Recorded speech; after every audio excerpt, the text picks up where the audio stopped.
Moments of inertia. Proofs. Theorem 1. Point mass. So for a point mass, we want to prove that the moment of inertia is m times r squared. So if we look at this diagram here, we have a point mass m. So a point mass is basically something that is infinitesimally small, as opposed to a tennis ball or a basketball where it has volume and it has surface area. Okay, so it's literally just like a point mass. All the mass is concentrated into a tiny point. So we have a axis point that is going to rotate around, so this dot here, and the distance from the point of rotation that the point mass is going to rotate around. So say if it was spinning in an anti-clockwise direction, it's rotating around this point would be its central point of rotation, then the distance given to it, I just removed that circle there, is the radius. That's the radius of rotation, okay? So therefore that would be the distance r. And the axis of rotation we'll call x. So if we want to prove this, we have our proof. What we want to do is start with our moment of inertia in general. So the definition for the moment of inertia is the sum of all of the tiny pieces of the mass times the radius squared, where I is our moment of inertia.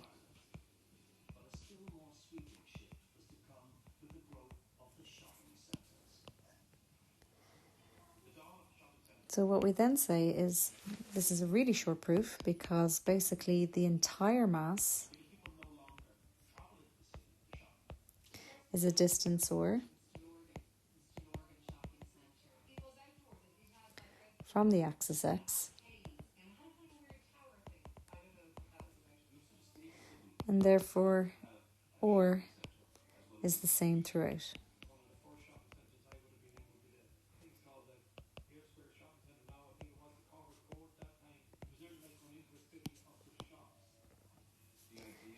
And therefore what we say next is that I is equal to r squared, because that's constant, so I'm going to take that out, times the sum of all of the tiny masses. And obviously because it's a point mass, I can't actually cut that up into any tiny pieces. It is as small as it can get. Therefore the sum of all of the small pieces is just m. And therefore we end up with what we're trying to prove. So because this is such a short proof, you can guarantee it has never ever come up, and therefore unlikely to ever come up, because the next three proofs have a lot more to them for 20 marks. It wouldn't be worth your while being asked this question, okay? But of course we need to understand it, because we're going to use the formula for the point mass I equals mr squared throughout the rest of the chapter. Okay, so let's look at theorem 2 then. So theorem 2 looks at a uniform rod, and we're going to prove that the moment of inertia for a uniform rod is equal to 1/3 ml squared. So a uniform rod basically means that it's infinitesimally thin. So therefore, although it has length, it doesn't have volume. Okay, so it's not like a tin of baked beans or a copper wire. It is infinitesimally thin. So what we're going to do is we're going to mark this axis of rotation as being the center point, so the midpoint of the rod, and we're going to call that C. And the length of the rod we're going to say is 2L. So therefore, if C is the midpoint, that means the distance from here to C is L, and the distance to the other end is also L. So we're going to say let C equal the midpoint of the rod. And then what we're going to look at is the mass we're calling M. Sorry, it should be a capital M.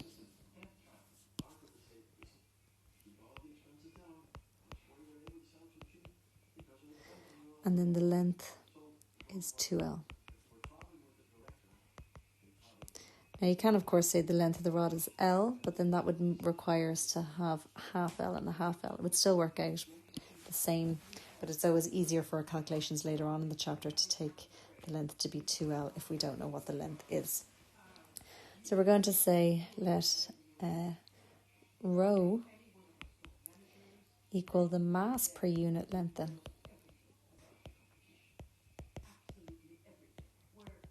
So if rho is the mass per unit length, what that then means is that the mass is equal to rho times the length of the rod. And of course the length of the rod, we've said, is 2L. So therefore that means that the mass of the rod is equal to 2 rho L. So what we're going to do next then is we're going to take the rod and we're going to cut it up and cut it up and cut it up for as much as we can do. So what we say is we're breaking the rod into tiny pieces of length delta x, which is a distance x from C.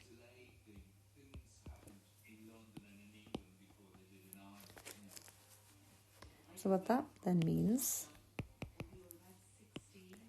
if I go to my diagram, is,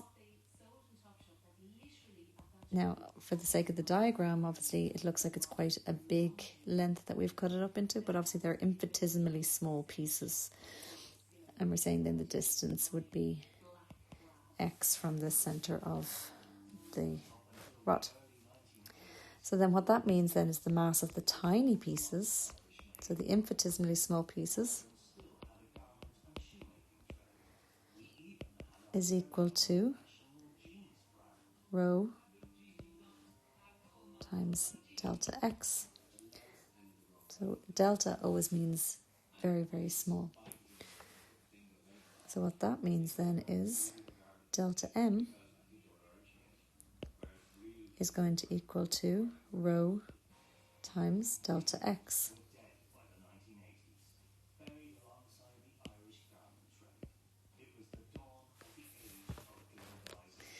Now our definition for moment of inertia, if I go on to the next page, we saw in the last proof was the sum of delta m times r squared. But of course delta m, we've just said, is rho times delta x. And the radius, in this case, we've said for all those infinitesimally small pieces, is x. So if I simplify that, what that gives me is the sum of rho times x squared times delta x, if I just reshuffle that. But the summation of all of these infinitesimally small pieces is actually integration. So summation of the infinitesimally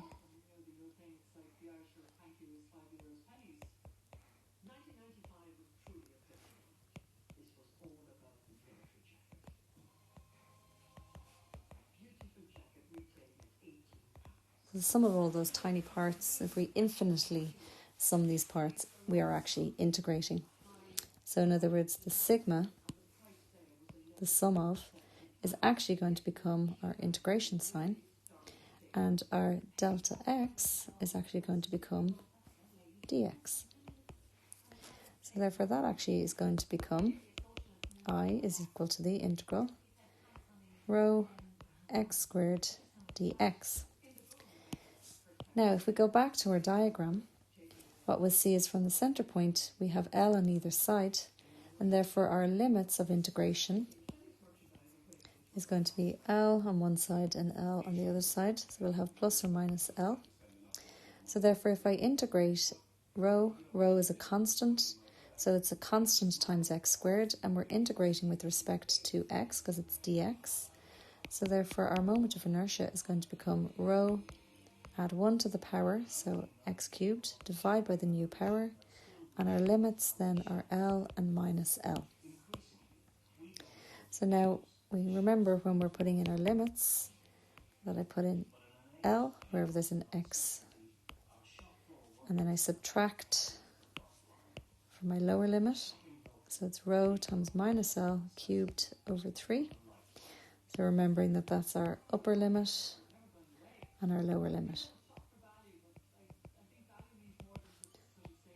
So it's always upper minus lower. So let's simplify that. Well, that's rho L cubed over 3. And then we have minus L cubed is going to become minus. So minus rho L cubed over 3. So minus minus means we're going to then add. And we can see they have the common denominator. So rho L cubed over 3 plus rho L cubed over 3 is 2 rho L cubed over 3. But of course there's no rho in the proof. If we go back, we're trying to prove that I is equal to a third ml squared. But what we have to remember then is that we said our mass was equal to 2 rho L. So in other words, this is m is equal to 2 rho L. And therefore subbing, or taking out, I should say, the 2, the rho, and 1 L, well then that leaves us with exactly what we're looking for, because I'm left with L squared and over a third. So that's going to be m L squared over a third, i.e. a third ml squared.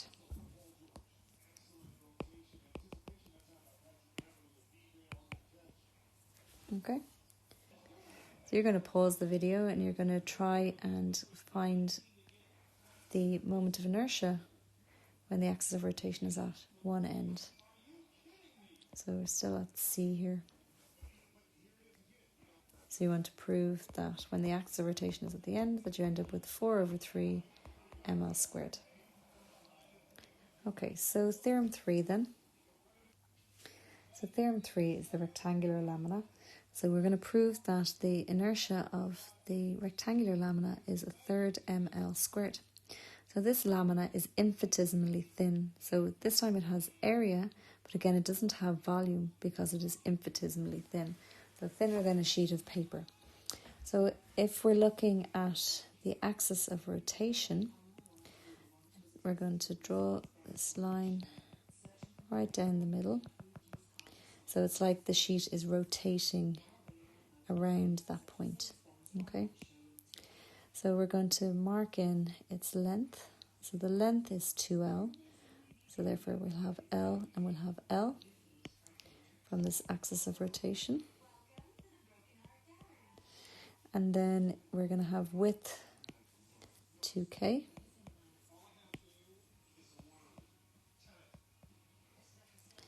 So we're saying let m equal the mass, 2L equal the length,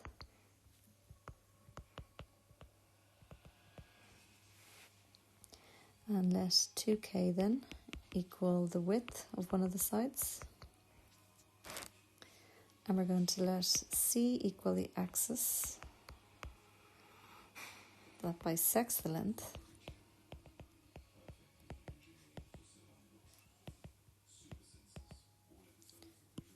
And of course you could have the axis bisecting the width.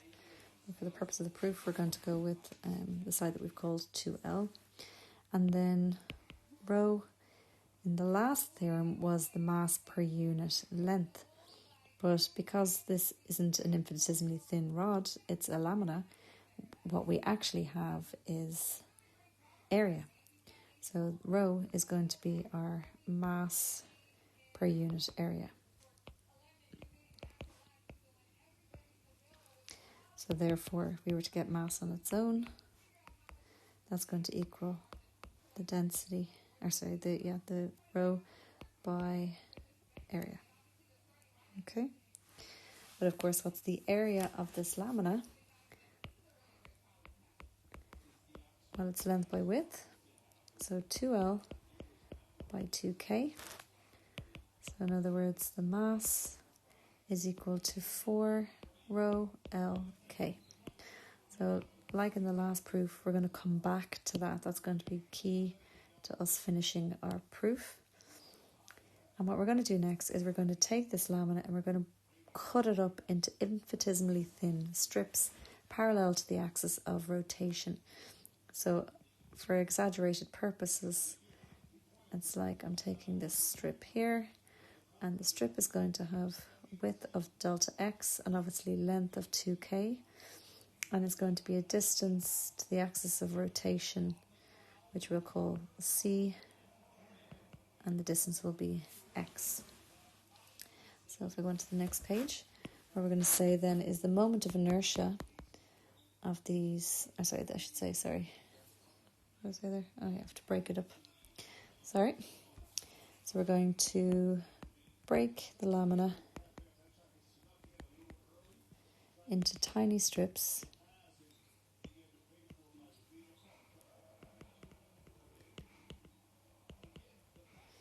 which are parallel to the axis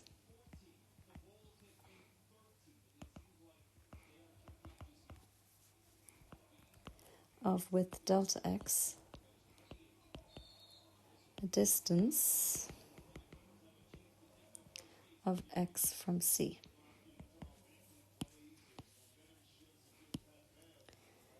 And therefore what we would say is that the mass of these tiny strips,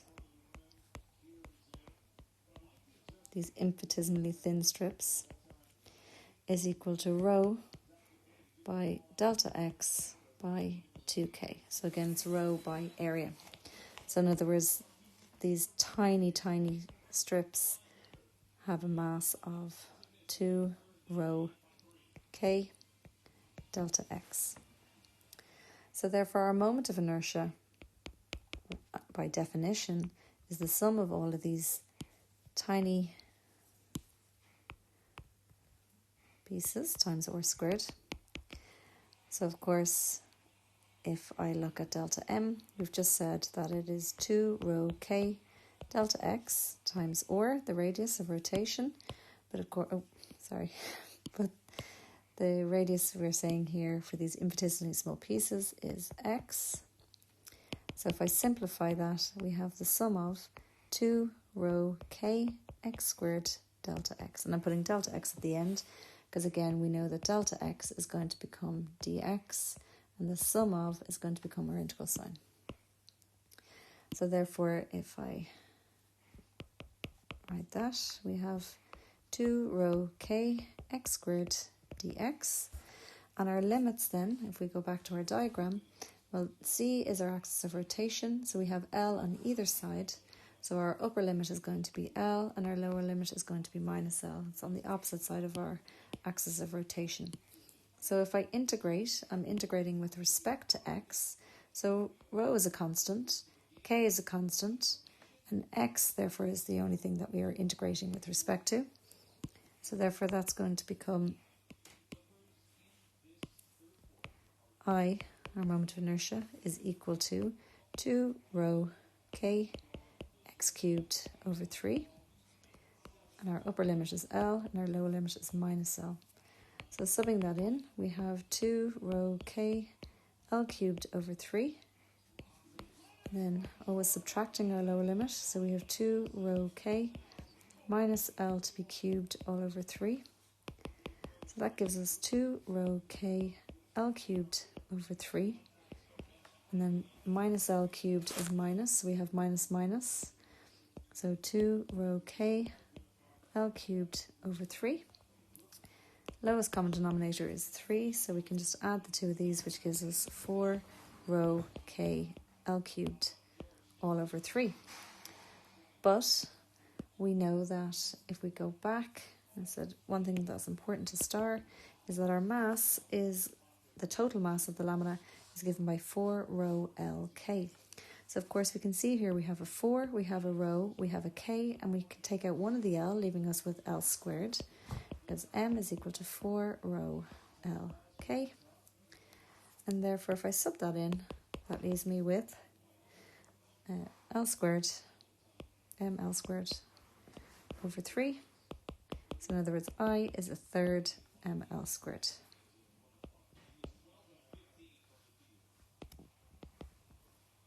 Okay.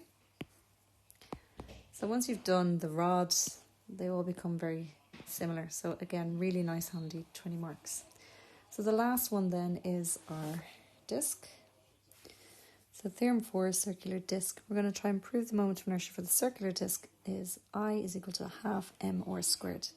So if we take our circular disc, this is an infinitesimally thin circular disc. So like the lamina, it doesn't have any volume. It's infinitesimally thin. So we're going to take our axis of rotation is C. So it's like as if you put your pencil on the circle and pierced it and then spin your pencil. The disc would be rotating around that pencil point. So around that central point, the disc would rotate. So the radius of the circle is given by r. So again, what we're going to say is let m equal the mass of our disc. We're letting r equal the radius of the circle, the radius of the disc. And then we're going to let c equal the axis, which is through the center of the disc.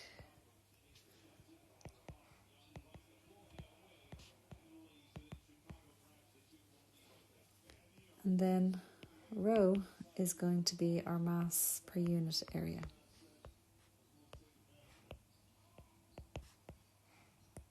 And therefore we can say that the mass is equal to rho times the area. And of course the area of a circle is the same as the area of the disc, which is pi r squared. So in other words, we're saying m is equal to rho pi r squared. So again, this is always our key to finishing. I'm just going to put a box around that to highlight it. Okay, so what we're going to do next then is we're going to take this disc and we're going to break it up into infinitesimally thin tiny hoop strips. And again, for the purpose of the diagram, these are exaggerated in width.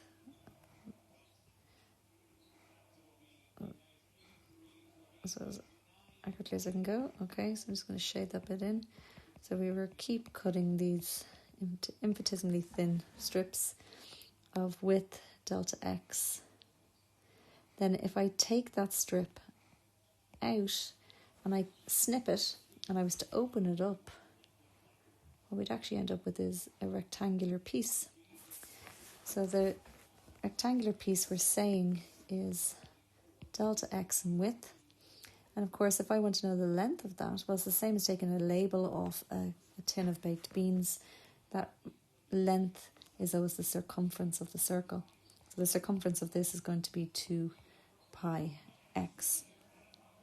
So that's that hoop opened out. Okay. So on the next page, we're saying what I just did there. So we're breaking the disc into infinitesimally thin hoops.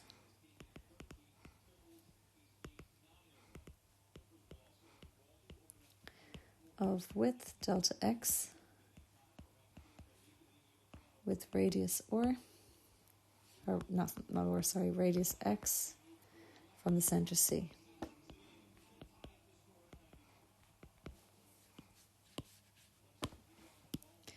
So therefore, the mass of those tiny hoops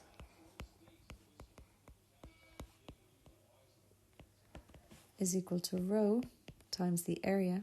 And the area is, again, if we go back to the diagram, is clearly going to be a rectangle. So it's going to be length by width.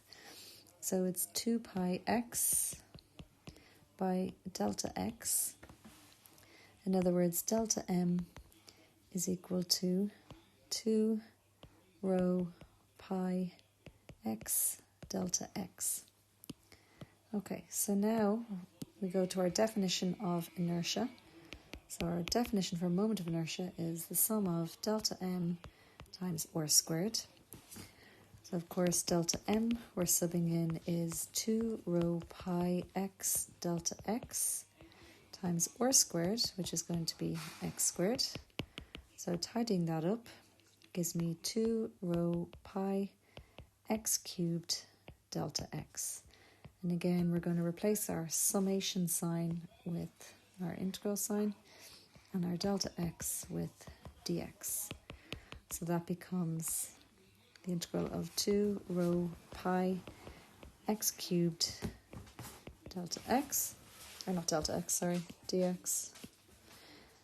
And our limits then, well, because if we go back to the diagram, we're going from our centre out the whole way, and out is or, so the upper limit is or, and from the centre is 0. So if we're integrating with respect to x, well, we have to remember that rho is a constant and pi is a constant and 2 is a constant. So it's really just the x that we're looking at when we're integrating here.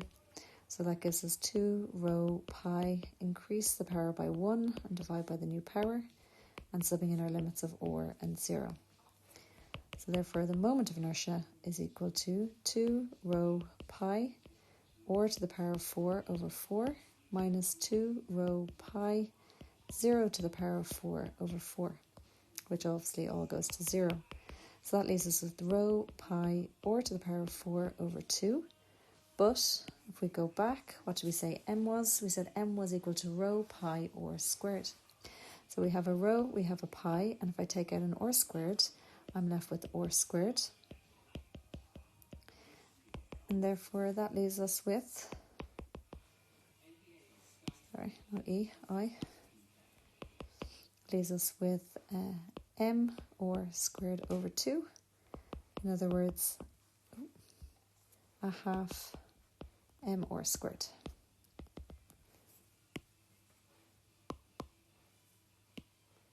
So 4 proofs, but really it's only 3, and the disc and the rod tends to come up the most.